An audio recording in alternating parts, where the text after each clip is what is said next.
Hi అండి. అందరు ఎలా ఉన్నారు? బాగున్నారా? మేము బాగున్నాము. ఈరోజైతే మేము తిరుపతి వెళ్తున్నాము, అందుకనేసి ఈ వీడియో తీశాను. హైదరాబాద్ నుండి తిరుపతి వరకు జర్నీ వీడియో ఇది. అయితే ఆ రోజు ఉదయం సాయంత్రం పూజ చేసాము, ఆ వీడియోస్ అయితే తీశాను. ఇది ఉదయము మంచిగా ఇంట్లో బయట పూజ చేసుకొని ప్రసాదం ఇంకా చేసి పెట్టాము. ఆ వెంకటేశ్వర స్వామి దగ్గరికి వెళ్తున్నామంటే చాలా సంతోషంగా ఉందండి. మేమైతే 1 ఇయర్కి ఒకసారి అయితే తిరుపతి వెళ్తాము. కరోనా టైంలో వెళ్ళలేదండి, కుదరలేదు. ఆ దేవుని దయ వల్ల పోయిన సంవత్సరం వెళ్ళినాము, ఇప్పుడు కూడా వెళ్తున్నాము. సంవత్సరానికి ఒకసారి ఆ దేవుని దర్శించుకుంటే సంవత్సరం మొత్తం హ్యాపీగా ఉంటుందని నమ్మకం అండి.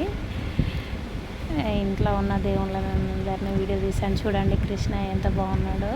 ఇది ఇంటి బయట తులసమ్మకు కూడా బయట పూజ చేసిన చూపిస్తున్నా. అదే ఏమంటే వీడియో తీయలేదండి. పూజ చేసిన తర్వాత పని అయిపోయాక వంట గినక అన్నీ అయినాక తీసాను వీడియో. అందుకే బాగా ఇట్లా వెళ్తురు కనిపిస్తుంది అన్నమాట. ఇది పద్మం ముగ్గు అన్నమాట. లక్ష్మీ అమ్మవారికి చాలా ఇష్టము. ఫ్రైడే రోజు ఆ ముగ్గు వేస్తే చాలా మంచిది. ఆ రోజు ఫ్రైడేనే మేము వెళ్ళేది, అందుకనే పద్మం ముగ్గు వేసాను. లక్ష్మీదేవతకు చాలా ఇష్టం కాబట్టి మన ఇంట్లోకి వస్తానే ఒక నమ్మకం అన్నమాట. ఇలా అయితే పూజ కనుక అన్ని వంటలు అయిపోయాక మొత్తం ప్యాక్ చేసేసుకున్నాము. పక్క బట్టలు అయితే వేసుకోవడానికి వాటర్ బాటిల్స్, ఫుడ్ అన్నీ లగేజ్ అయితే సర్దుకున్నాం మేము.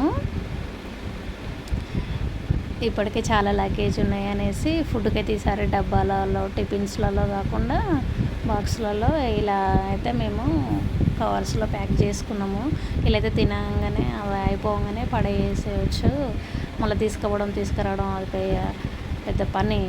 ఆల్రెడీ చాలా లగేజ్ ఉంటుంది, ఇవి ఇంకా ఎక్కువ బోనస్ అవుతుంది ఇంకా మనకి అనేసి ఇట్లా ఈసారి తీసుకెళ్ళాము. ఎప్పుడైనా డబ్బాలలో తీసుకెళ్తాము, మళ్ళీ వాటిని మోసుకొని రావాలి. అట్లా అనేసి ఈసారి ఇట్లా తీసుకెళ్తున్నాము. మేమైతే ఇంక బయలుదేరుతున్నామండి. సాయంత్రం అయింది. ఇంకా సాయంత్రం కూడా ఇంట్లో దీపం పెట్టేసేసుకొని బయలుదేరుతున్నాము. ట్రైన్ అయితే 6:40కి పద్మావతి ట్రైన్ అన్నమాట. సికింద్రాబాద్ నుంచి తిరుపతి వెళ్తుంది ఆ ట్రైను. సాయంత్రం కూడా పూజ చేసేసుకున్నాం ఇంట్లో. దేవుళ్ళ ఆశీర్వాదం మన మీద కంపల్సరీ ఉండాలి కదండి. ఎటన్నా దేవాలయాలకు వెళ్ళేటప్పుడు తిరుపతి ఎటు వెళ్ళినా సరే ఇంట్లో పూజలు చేసుకొని ఇంట్లో బయట వాళ్ళ ఆశీర్వాదం తీసుకొని వెళ్తే అదొక నమ్మకము. క్షేమంగా వెళ్ళి మంచిగా దర్శనం చేసుకొని క్షేమంగా ఇంటికి వస్తామనేసి మేము సికింద్రాబాద్ రైల్వే స్టేషన్కి అయితే వచ్చినాము. ఇక్కడ కనిపిస్తుంది మా బాబు, ఈయన మా ఆయన. అక్కడ కనిపిస్తుంది మా పాప, మా తమ్ముడు. మేము నలుగురం కాకుండా మా తమ్ముడు, మా చెల్లి, మా అమ్మ కూడా వస్తారు అనమాట. మా చెల్లి మా అమ్మ మహబూబాద్ స్టేషన్లో ఎక్కుతారు వాళ్ళు. అక్కడికి వెళ్ళేసరికి 10:30 అవుతుంది. ఇంకా పిల్లలు చూడండి మంచిగా ఎంజాయ్ చేస్తారు. ఇంకా మా ఆయనను బ్యాగులోనే బాగా ఏం చేస్తున్నా అంటే లాక్ వేస్తుండే వాటికి. అంటే నైట్ మొత్తం జర్నీ చేయాలి, రేపటికి ఎప్పుడో పొద్దున్న దిగుతాం కదా, అట్లయితే ప్రశాంతంగా నిద్రపోవచ్చు అనేసి. అవైతే లోకల్ ట్రైన్స్ అండి. నేను కూడా చూడడం ఎప్పుడు ఎక్కలేదు, అందుకే వీడియో తీశాను. ఇంకా నైట్ అయిపోయింది, పిల్లలైతే తింటురు. మా ఆయన కనుక ఇంకా పులిహోర చేశాను, అదే తింటురు. మా పాపను మా బాబు కొట్టుకున్నట్టుంది. వాళ్ళ డాడీ తిట్టేసరికి ఇంకా ఫేస్ అంతా ఎట్లనో పెట్టి ఇది చూడన్నా కూడా చూడకుండా ఎట్లనో ఎక్స్ప్రెషన్స్ పెడుతుంది. ఇది తెల్లారండి. తిరుపతి దగ్గరికి అయితే వచ్చేసినాం మనం. రేణిగుంట స్టేషన్ దగ్గరికి అయితే వచ్చినాము. నెక్స్ట్ తిరుపతి. ఇంకా చూడండి తిరుపతి కొండలు ఎట్లా కనిపిస్తున్నాయో, 7 కొండలు.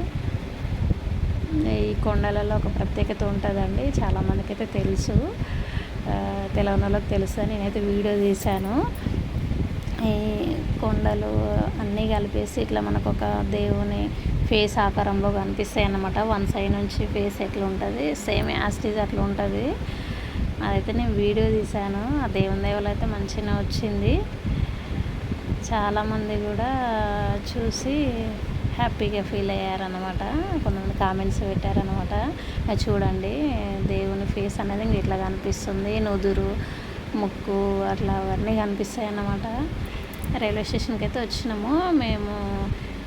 ఇక్కడ ఆటో అయితే మాట్లాడుతున్నాము శ్రీవారి మెట్ల దగ్గరికి వెళ్ళడానికి. ఇక్కడ దేవుడు మంచిగా కనిపించిండు, అందుకే వీడియో తీశాను. దేవుని నామాలు వెనుక రైల్వే స్టేషన్లో చూడండి అట్లా ముక్కు ఎట్లా కనిపిస్తుంది, యాస్టీజ్ మనిషి ముక్కు లెక్కనే ఉంది కదా, ఆ దేవుని ఫేస్లో ముక్కు అన్నమాట ఆ కొండ. అట్లా కలియుగ ప్రత్యక్ష దైవం కదండి వెంకటేశ్వర స్వామి, ప్రత్యక్షంగా ఉన్నాడు అని అనడానికి నిదర్శనం అది. అసలు ప్రకృతి అయితే ఎంత బాగుందో అండి. అసలు వెళ్తా అంటే ఇంకా వర్షాలు పడుతున్నాయి కదా, గ్రీన్ కలర్లో చెట్లు మంచిగా ఉంది, చాలా బాగుంది. నాకైతే చాలా ఇష్టము తిరుపతికి వెళ్ళడం, ఆడ ఉండడం అయినా సరే. ఎప్పుడన్నా అవకాశం వస్తే అక్కడ సేవ చేయడానికి ఒక వారం 10 రోజులు ఉండాలని నా కోరిక. ఆ దేవుని ఆశీర్వాదం ఉంటే అది జరుగుతుందని అనుకుంటున్నా. ఇదంతా ఎందుకు వీడియో తీసానంటే, ఎప్పుడు వెళ్ళని వాళ్ళు ఫస్ట్ టైం వెళ్ళినప్పుడు కొంచెం తెలిసి ఉంటే వాళ్ళకి వెళ్ళినప్పుడు ఈజీ అవుతుంది అనేసి నేను వీడియో తీశాను ప్రతి ఒక్కటి. ఇప్పుడు ఇట్లా వీడియో తీస్తుంటే సరిగ్గా కనిపించట్లేదు, కానీ లైవ్లో మాత్రం చాలా బాగుందండి. అసలు ఈ లైట్ ఫోక్స్కి ఇట్లా సరిగ్గా రాలేదు సెల్లులో వీడియో, కానీ అక్కడక్కడ ఎంత బాగుందో అసలు. ఇంకా మెట్ల దగ్గరికి అయితే వెళ్ళినాము, ఆటో దిగేసి ఇంకా ముందడికి వెళ్తే మెట్లే అన్నమాట. టోకెన్స్ ఉన్నాయో లేవో మరి చూడాలి, లైన్లలో నిలబడాలి. టోకెన్స్ లేకపోతే ఇంకా సర్వదర్శనమే నడిచిపోయినా కూడా. మీకు ఇప్పుడైతే మేము ఫ్యామిలీ పిక్ అయితే తీసుకుంటున్నాం ఇక్కడ, వీడియో ఫోటో కనుక మెమొరీస్ కావాలి కదా. ఇంకా ఇట్లా ఇవన్నీ చూపించిన అనమాట, కొత్తగా వచ్చేటోళ్ళకి అన్నీ తెలుస్తాయి అనేసి. మీకు ఒకవేళ కనుక ఈ వీడియో నచ్చితే లైక్ చేయండి, సబ్స్క్రైబ్ చేసుకోండి. నెక్స్ట్ మెట్ల మీద నుండి కొండ మీదకి వెళ్ళిన వీడియోస్ కనుక ఉంటాయి, చూడండి, సపోర్ట్ చేయండి మీరు.